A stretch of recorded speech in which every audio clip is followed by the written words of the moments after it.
Jadi ada 3 fase. Fase nutfah, perpaduan spermatozoa dengan ovum, bercampur, berproses 40 hari pertama. Ditemukan di hadis Nabi SAW dari sahabat Abdullah bin Mas'ud radhiyallahu taala anhu. Kalau yang suka ngaji Al-Arba'in 42 hadis, hadis yang keempat. Ya. An Abi Abdurrahman Abdullah bin Mas'ud, ini baca yang sudah ngambil sanad. Siapa? Hadis keempat. Siapa? Ayo angkat tangan. Ayo, siapa? Mas Suri, coba kasih mic-nya. Baca dengan sanadnya. An Abi Abdurrahman Abdullah bin Mas'ud radhiyallahu anhu qala hadatsana Rasulullah sallallahu alaihi wasallam wa huwa shadiqul masduq inna ahadakum yujma'u khalqahu fi batni ummihi 40 yawman nutfah thumma yakunu 'alaqatan mithla dhalik thumma yakunu mudghatan mithla dhalik thumma yursalu ilaihi al-malak fayanfukhu fihi ar-ruh wa yu'maru bi arba'i kalimat bi katbi rizqihi wa ajalihi wa 'amalihi wa syaqiyyun aw sa'idun fawalladhi la ilaha illa ghairuhu فوالذي لا إله إلا غيره إن أحدكم لا يعمل بعمل أهل الجنة حتى ما يكون بينه وبينها إلا ذراع فيسبق على الكتاب فيعمل بعمل أهل النار فيدخلها وإن أحدكم لا يعمل بعمل أهل النار حتى ما يكون بينه وبينها إلا ذراع فيسبق عليه الكتاب ويؤمر فيعمل بعمل أهل الجنة فيدخلها. رواه Bukhari wa Muslim. Bukhari wa Muslim. Bagus. Ya. Intinya hadis itu bermula menjelaskan aktivitas manusia sejak dalam kandungan sampai meninggal, sampai dihisab. Itulah insan. Jadi 40 hari pertama baru berproses spermatozoa dengan ovum. Unsur laki-laki, unsur perempuan bercampur. Eksianya bergabung, proses 40 hari pertama. 40 hari kedua mulai berbentuk zigot, ya, yang mulai berproses di dalam rahim. Itu alaqah namanya. Nah, ini alaqah.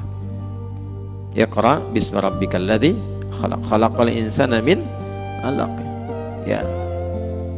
Kemudian setelah itu baru berbentuk keratan daging seperti daging kunyahan itu. Namanya mudghah. Mulai tumbuh, mulai berkembang, baru ditiupkan ruh. Yursalu ilaihil malak fayanfukhu fihi ruh. Diutus malaikat, perintahkan oleh Allah malaikat, nah, tiupkan ruh, ditiupkan. Jadi 40 kali 3 berapa? 120. Sebulan rata-rata berapa hari? 30. 120 bagi 30 4. Karena itu 4 bulan itu sudah ada ruhnya. Nah, itulah sebabnya beberapa ulama itu mengajarkan bagi yang sedang mengandung masuki 4 bulan banyak berdoa dan beramal soleh. Berdoa dan beramal soleh itu konsisten sampai nanti menjelang lahiran, terutama ke 7 bulan, 8 bulan sampai kandungan mulai terasa berat. Itu petunjuknya diambil di Quran surah ke-7 ayat 189. Ya, falamma taghasyaha hamalat hamlan khafifa. Ya, baca siapa yo biar gantian. Cepat baca langsung, ambil mic. Yo, Ozi, Faiz. Siapa yang baca? Faiz baca. A'udzu billahi minasy syaithanir rajim. Falamma taghasyaha hamalat hamlan khafifan famarrat bih. Falamma athqalat da'wa Allah rabbahuma la in ataitana salihan لئن آتيتنا صالحا لنكونن من الشاكرين. Stop sampai situ. Itu doa spesifiknya. Tapi jangan diperlakukan sampai ayat 190-nya karena itu menyimpang dari doa yang dimohonkan. Ya, sama persis dengan doa dalam haji, Rabbana atina fid dunya fil akhirati hasanah wa qina adzabannar. Itu doa asalnya di dalam praktek haji tapi dijadikan doa umum. Kenapa? Dengan kaidah al-ibaratu bi umumil lafzi la bi khususis sababi. Ya, menunjuk keumuman lafadznya bukan karena khusus sebabnya. Sepanjang lafadznya itu umum, tidak ditaksis, maka lafadznya umum. Saya pernah mendapatkan satu protes Kenapa menyantumkan doa itu? Padahal kan ayat 190-nya itu pelanggaran dari doa. Yang salah bukan doanya, Cepi. Yang salah itu praktek yang menyimpang dari doa. Cepi itu cepat pikirkan. Ya, cepat pikirkan dulu, jangan langsung berkomentar. Nah, kemudian dalam proses itu minta berdoa. Kandungan mulai kecil sampai ditiupkan roh. Falamma taghasyaha hamalat hamdan khafifah, khafif sampai usia 4 bulan.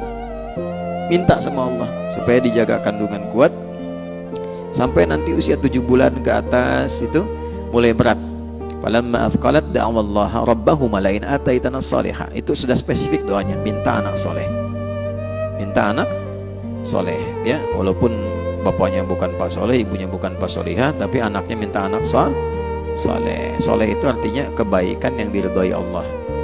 Ya, menggabungkan 4 hal: thayyib, khair, ma'ruf, ihsan. Gabungan keempatnya namanya soleh. Thayyib sehat fisiknya, khair sehat pikirannya, ma'ruf sehat perbuatannya, ihsan sehat niat perbuatan ditujukan karena Allah. Jadi pengen punya anak yang baik, fisiknya sehat, baik sifatnya, baik sikapnya, dan dekat dengan Allah. Gabungan keempatnya namanya soleh. Makanya fitrah ayah ibu itu keluarnya soleh. Saya belum pernah dengar ada seorang ibu berkata, ya Allah, jadikan anak saya anaknya thayyib. Wah, suaminya dengar, apa? Anak Pak Thayyib? Katanya bukan. Bukan ngaji, ya. Ya, jadi itu maksudnya keempat-empatnya. Nah, min alaq, manusia diciptakan, insan itu prosesnya dari alaq. Alaq itu sudah Allah atur. Muhammad SAW, jangankan masalah bacaan, manusia itu dari proses awal aja itu begitu gampangnya aku cipta, aku atur. Makannya nggak susah, mengeluarkan makanan nggak repot. Ya, kenapa ingin jadi membaca jadi repot? Giri gitu kan.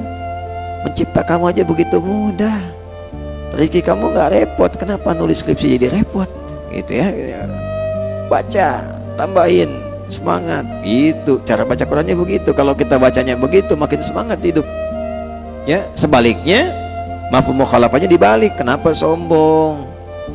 Kamu itu kan cuman alak, zigot yang nempel-nempel awalnya. Kok sekarang jadi merasa sombong? Dari nggak ada jadi ada, dari air yang terpancar, airnya yang kotor, yang hina, ya, yang dicuci, dibuang, dibersihkan, bau nggak pengen nempel. Kamu tuh, ya, makhluk yang tadinya bau gitu, ya, sekarang dibuat jadi bagus. Kenapa kemudian jadi sombong? Makanya orang kalau sombong tuh bau, ya, kalau ria itu bau. Paham tidak? Tidak paham juga. Ya, orang nggak enak, nggak sedap, bau itu nggak enak, nggak sedap. Ya, bau dalam bahasa Sunda, ya. Kalau bahasa Indonesia masih netral, bau harum, bau wangi. Ya, kalau orang Sunda nyebut bau itu artinya kotor. Ya, kotor, nggak enak. Mencela itu nggak enak, nggak asik. Ya, bikin hoax itu nggak asik, nggak enak. Jelas? Nah, gitu ngajinya begitu. Ya, mimma'in mahin, gitu kan? Kamu tuh dari sesuatu yang terpancar, baunya juga nggak nyaman, nggak enak dan sebagainya, tapi oleh Allah didesain menjadi bagus. Ya, ahsanit taqwim dan seterusnya. Musawwir, ya. Apa ayatnya yang ada sifat musawwir di dalamnya? Ya, Ali Imran. Walladzi, ya, yusawwirukum fil arhami kaifa yasha. Allah bentuk tuh di dalam rahim sesuai kehendak Allah. Nah, kehendaknya itu karena Allah punya sifat baik, innallaha thayyibun la yaqbalu illa thayyiba. Karena Allah itu maha baik, dibentuk jadi sempurna baik, jadi begini tuh baik-baik. Dan dibedakan walaupun kelihatan mirip, kan?